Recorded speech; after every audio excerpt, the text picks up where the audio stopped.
बिस्मिल्लाहिर्रहमानिर्रहीम। सामीन मोहतरम, आज मैं आपके लिए एक नया टॉपिक लेके आया हूँ और वो ये है कि नमाज जनाजा के बाद दुआ मांगना ये शरअन कैसा है। सामीन मोहतरम, मैं आपके सामने कुछ दलाइल पेश करूँगा, फ़ैसला आपने करना है और एंड पे आपने मुझे कमेंट बॉक्स में ज़रूर बताना है कि आप किस नतीजे पे पहुँचे हैं। तो हाज़रीन मोहतरम, असल मसला ये है कि ये जो दुआ है इसका ताल्लुक़ सिर्फ़ अल्लाह की ज़ात के साथ है।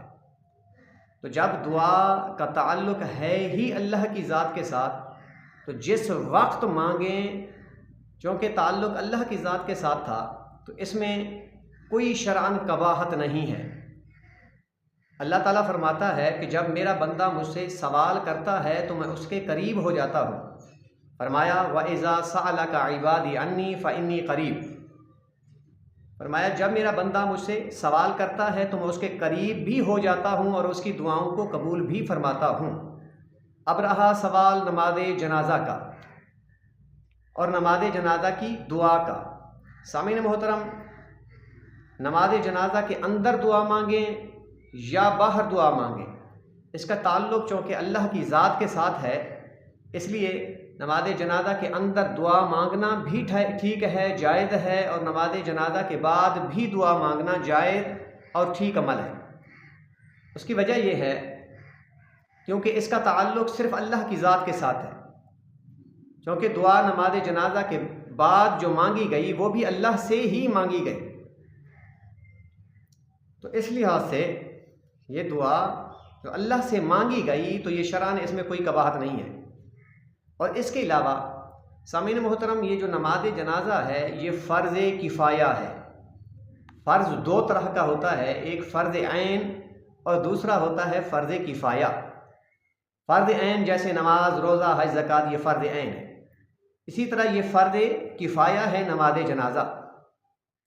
और नबी करीम सल्लल्लाहु अलैहि वसल्लम की एक हदीस पाक है, इसके रावी हज़रत अबी उमामा रज़ियल्लाहु ताला अन्हु फरमाती हैं, कीला या रसूलल्लाह सल्लल्लाहु अलैहि वसल्लम अय्यु दुआए अस्माउ।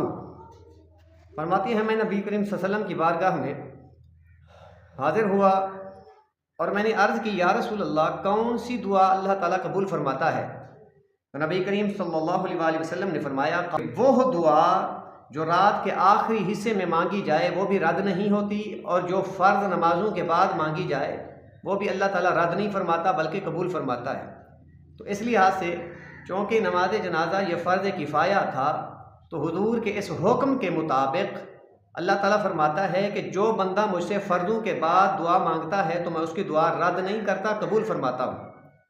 और इसके अलावा कुछ मुअतरिज़ीन ये सवाल करते हैं कि चूँकि नमाज जनाजा ख़ुद दुआ है और नमाज जनाजा के अंदर दुआ मांगी गई थी, इसीलिए नमाज जनाजा के बाद दुआ मांगने का कोई फ़ायदा नहीं है। तो उनके लिए मैं अर्ज़ करूँगा वो ये है कि जो दुआ हमने नमाज जनाजा के अंदर मांगी थी, अगर आप उस पर गौर फरमाएँ तो उसके अल्फाज क्या हैं? उसके अल्फाज ये हैं, अल्लाहुम्मा अग़फ़िर लि हय्यिना व मय्यितना व शाहिदिना व गायबिना व सग़ीरिना व कबीरिना व ज़ाकिरिना व उनसाना, अल्लाहुम्मा मन अहयैतहु मिन्ना फ़अहयिही अलल इस्लाम व मन तवफ़्फ़ैतहु मिन्ना फ़तवफ़्फ़हु अलल ईमान। अब ये जो दुआ है नमाज जनाजा में हम पढ़ते हैं, इसका अगर आसान और सादा फ़हम हम तर्जमा पेश करें तो ये है कि ऐ इलाही, हमें बख्श दे, हमारे जिंदों को बख्श दे, मुर्दों को बख्श दे, छोटों को बख्श दे, बड़ों को बख्श दे, औरतों को, मर्दों को, छोटों को, बड़ों को, जिंदा और मुर्दों को बख्श दे।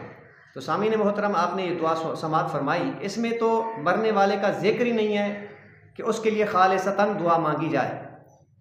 जब इसका जिक्र नहीं है, इसमें तो जो दुआ मांगी जा रही है वो जिंदों के लिए, मरने वालों के लिए, छोटों के लिए, बड़ों के लिए, औरतों के लिए, मर्दों के लिए, तो ये तो उस तरह की दुआ थी जो हमने नमाज जनाजा में पढ़ी थी। इसीलिए नबी करीम सल्लल्लाहु अलैहि वसल्लम ने इरशाद फरमाया, इज़ा सल्लैतुम अलल मय्यित फ़अख़लिसू लहु दुआ।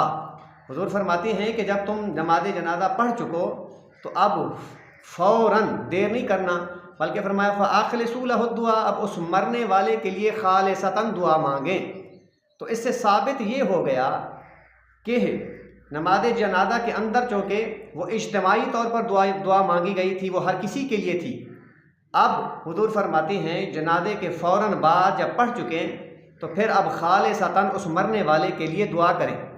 और इसके अलावा हज़रत अब्दुल्लाह इब्न सलाम रज़ियल्लाहु ताला अन्हु, आप जलीलुल क़द्र सहाबी हैं। आप फरमाती हैं आप एक जनाजे में शामिल हुए, जनाजे में जा रहे थे तो जनाजा तो पढ़ा जा चुका, फिर आपने फरमाया इन सबक़्तमूनी बिस्सलाति फ़ला तस्बिक़ूनी बिद्दुआ। आपने फरमाया ए जनाजा पढ़ने वालों, अगर तुमने जनाजा पढ़ लिया उसमें तो आप लोगों ने सबकत कर ली, अब दुआ में मेरे लिए ठहर जाएं, सबकत ना करें बल्कि दुआ में मुझे शामिल फरमाएं। तो इनसे साबित हो जाता है कि नमाज जनाजा के बाद ये अमल सहाबा किराम का भी था और वो नमाज जनाजा के बाद भी दुआ मांगते थे। और हुज़ूर नबी करीम सल्लल्लाहु अलैहि वसल्लम की इस हदीस पाक और आपके अमल मुबारक और वो हज़रत अबू उमामा वाली हदीस के मुताबिक ये बिल्कुल जायज़ हो जाता है कि जनाजे के अंदर दुआ मांगें, वो भी जायज़ है, और नमाज जनाजा के बाद भी दुआ मांगें तो वो जायज़ है। सामीन मोहतरम, ये मैंने आपके सामने दलाइल कुछ पेश किए हैं। अगर किसी को कोई एतराज़ है इस हवाले से तो आप हमें ज़रूर आगाह कीजिएगा ताकि इंशाअल्लाह हम अगली वीडियो में आपके एतराज़ात को दूर कर सकें। वमा अलैना इल्लल बलागुल मुबीन।